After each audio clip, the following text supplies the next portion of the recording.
Olá, pessoal!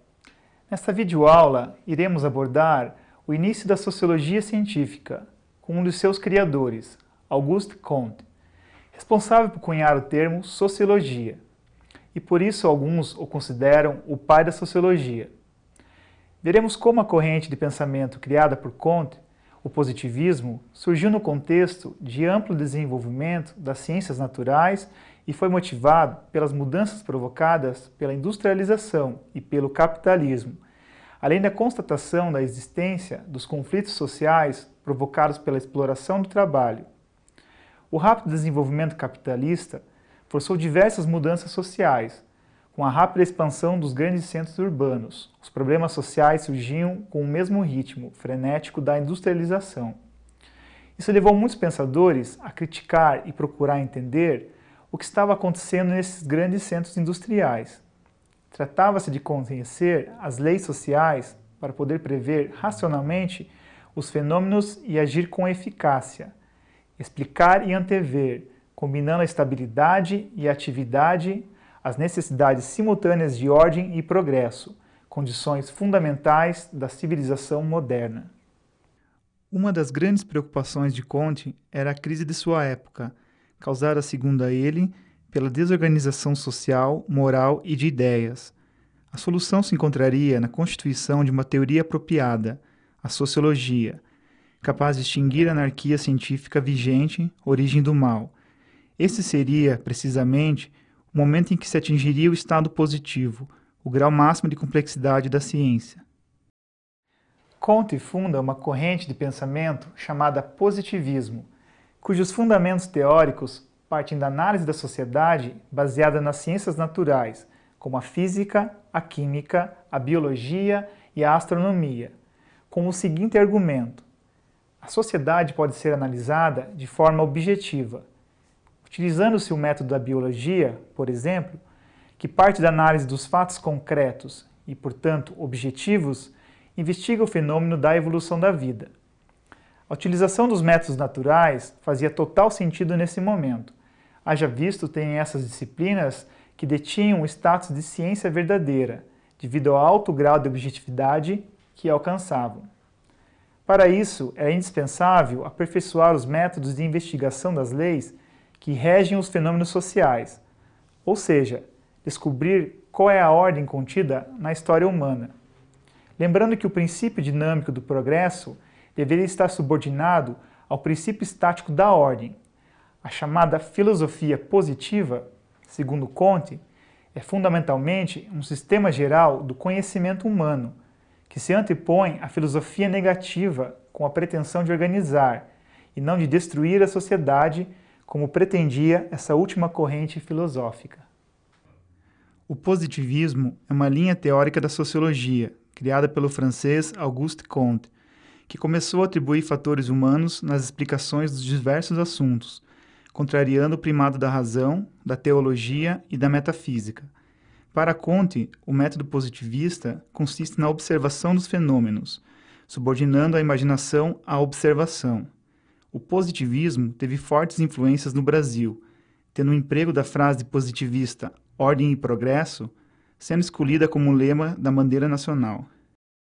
Comte rejeitava a concepção contratualista de que a sociedade é formada de indivíduos, afirmando que tudo o que é humano, além do nível meramente fisiológico, deriva da vida social, o que evidencia o predomínio do coletivo. Para o espírito positivo, o homem propriamente dito não existe, existindo apenas a humanidade, já que nosso desenvolvimento provém da sociedade, a partir de qualquer perspectiva que se o considere. Nesse sentido, o positivismo surgiu como uma filosofia contrária ao individualismo e o direito individual, tão presentes nos pensadores iluministas e liberais. Comte acreditava que ninguém possui o direito senão de cumprir sempre o seu dever. A ordem, base das sociedades que alcançam o estado positivo, baseia-se no consenso moral, na autoridade. Por isso, rejeitava a revolução, por promover o progresso às expensas da ordem. Segundo sua filosofia política, a história da sociedade tem 3 estados: um teológico, outro metafísico e, finalmente, o positivo. Este último representava o coroamento do progresso da humanidade.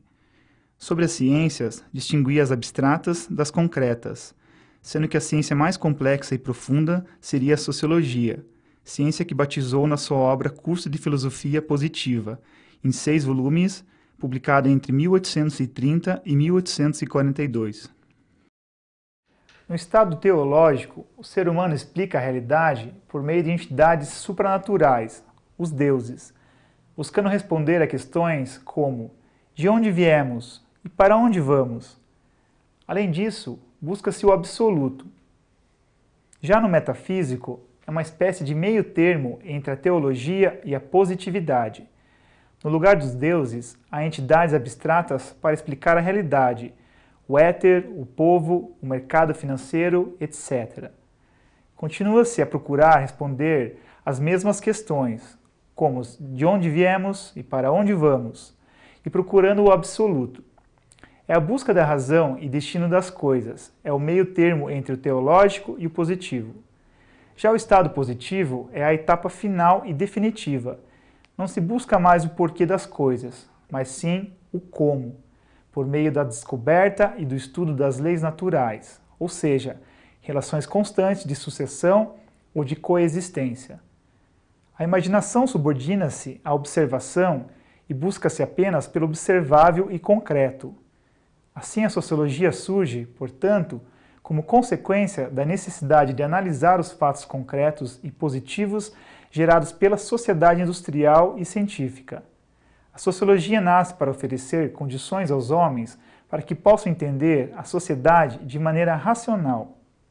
Pensar sociologicamente é procurar compreender os fatos sociais concretos. Desse modo, é possível buscar prever os possíveis problemas, planejar e executar ações precisas para resolver os conflitos e problemas que surgem ou que possam vir a acontecer. Percebe-se que, com o método proposto por Comte, o pensamento sociológico deixa de ter o formato de divagação filosófica que os seus antecessores apresentavam, tendo agora um método mais preciso e objetivo de se obter dados sobre o funcionamento social. Anteriormente, o pensamento social já apresentava uma série de críticas e ideias sobre o funcionamento das estruturas sociais. Muitas dessas ideias partiram de filósofos que tentavam compreender os fenômenos que aconteciam em seu tempo, como Montesquieu e Rousseau, e para isso se utilizavam do referencial que lhes era possível naquele momento. Porém, não contavam com um método que pudesse organizar essas ideias e aplicá-las de uma forma objetiva para diferentes situações e momentos, criando os conceitos generalistas. Foi o que o positivismo conseguiu realizar, e na busca de constituir uma sociologia científica com objeto e método claramente definidos, muitas hipóteses explicativas da natureza da vida social e das possíveis leis de sua evolução foram propostas, emulando, com frequência, modelos de investigação e demonstração já consagrados, particularmente pelas ciências físicas e naturais, que eram as ciências mais estruturadas naquele momento. Nessa linha, a teoria evolucionista exerceu profunda atração sobre a sociologia e a antropologia, estimulando a utilização de analogias entre a sociedade e os organismos. A sociedade era vista como um sistema vivo, dotado de funções e relações ordenadas, com uma estrutura que unifica seus componentes diferenciados, garantindo a continuidade harmônica do todo em atividade. A influência darwinista pode ser percebida em teorias que vão afirmar que no meio social estariam qualificados aqueles considerados mais aptos, sendo assim uma aplicação da teoria da seleção natural. Esse tipo de interpretação dos mais aptos gerou bastante polêmica, por ter claramente um teor preconceituoso. De modo geral, a influência do positivismo até hoje é muito grande nas ciências, devido à sua centralidade nos processos objetivos de conhecimento. O positivismo defendia a ideia de que o conhecimento científico é a única forma de conhecimento verdadeiro. De acordo com os positivistas, somente pode-se afirmar que uma teoria é correta se ela foi comprovada através de métodos científicos válidos.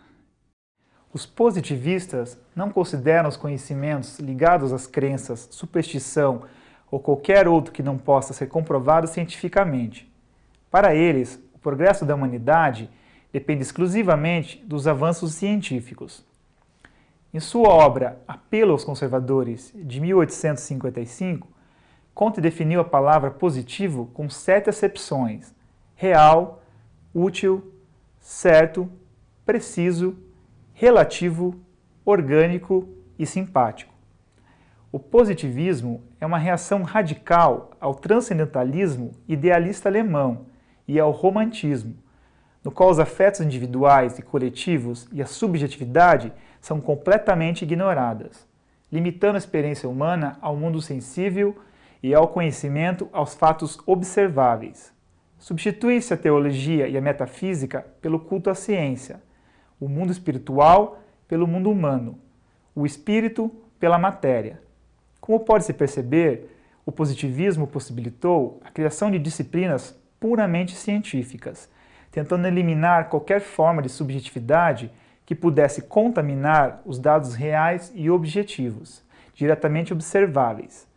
Devido a essa radicalidade, correntes posteriores fizeram duras críticas a esse método, como aquelas feitas pela tradição sociológica e filosófica marxista, que considerava a interpretação positivista excessivamente simplória e superficial.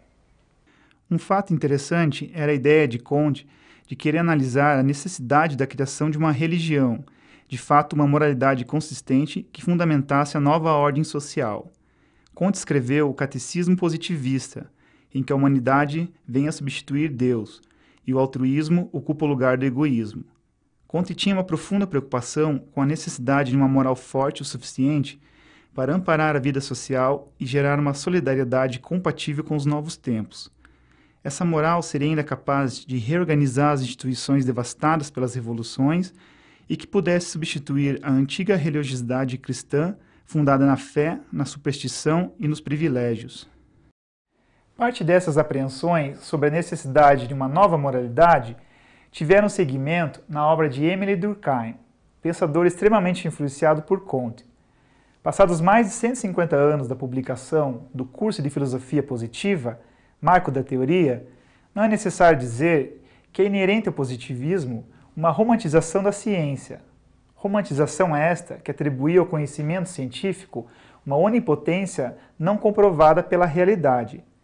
Atualmente, sabe-se que a ciência não só resolve problemas, como também os cria. Veja-se como exemplo a interferência danosa do desenvolvimento industrial no meio ambiente.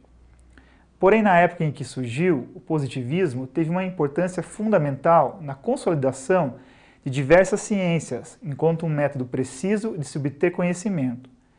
Suas premissas de buscar a ordem e focar-se no progresso da humanidade surgiram em um contexto de profundas mudanças na Europa e no resto do mundo devido ao rápido crescimento do capitalismo e às diversas crises que vieram a desencadear posteriormente em revoluções. Hoje sabe-se que sua visão harmônica e que buscava alguma estabilidade dentro do caos social é ingênua e utópica, além de ignorar que é através do conflito que os homens costumam alcançar profundas mudanças.